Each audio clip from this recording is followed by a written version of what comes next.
Mark 100 days in the White House. So far, the president's second term has been dominated by foreign policy. And joining us now to talk about it is ABC News chief foreign correspondent Pannell. Now, so Ian, let's start with Trump's tariffs. The president is saying aggressive action is required to protect American workers and to reduce the United States' large trade deficit. How has this trade war impacted the global economy? Yeah, good morning, guys. It's unclear at the moment. I think we're still waiting to see. There's been a lot of talk, a lot of rhetoric.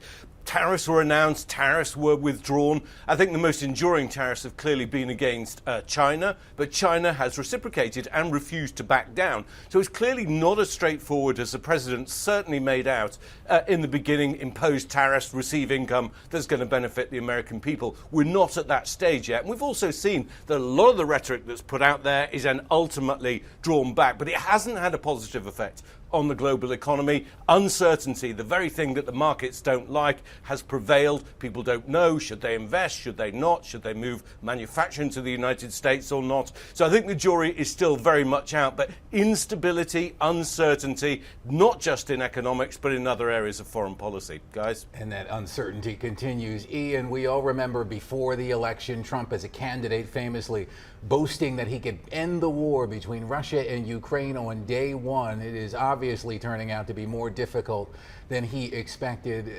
Are there any signs of progress?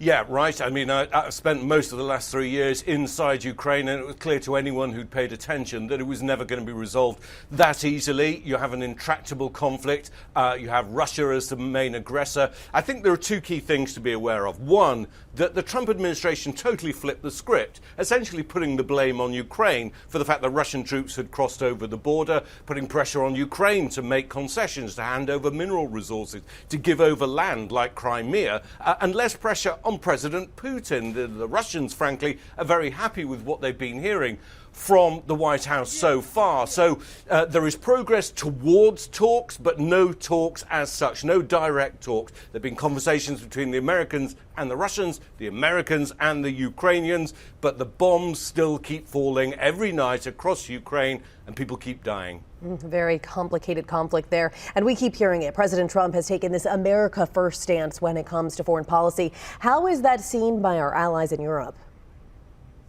I mean, he's ripped up the script of what we thought we knew. 80 years of American-led foreign policy, in particular the relationship between America and its closest allies, like here in Great Britain, across the European continent, as well as other countries like Japan as well, and South Korea, has essentially been torn up. And what you see here in Europe and elsewhere is people now coming to the conclusion that they can no longer rely on the United States. Now, that has some positive connotations in the sense that Europe should be paying for its own defense. I think there are a few people who would disagree with that, and in some senses the Trump administration is right that Europe needs to be the primary leader in managing its own defense against Russia, for example. However, that certainty that used to exist has now gone. So people are saying, well, look, if we can't rely on America anymore, then we need to form our own alliances. And guess who benefits from this instability?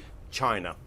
Yeah, 100 days of the new Trump administration. Some world relationships may be changed forever after this. That is ABC News chief foreign correspondent Pannell, live from the ABC News Bureau in London. Ian, so good to see you. Thanks for your insight.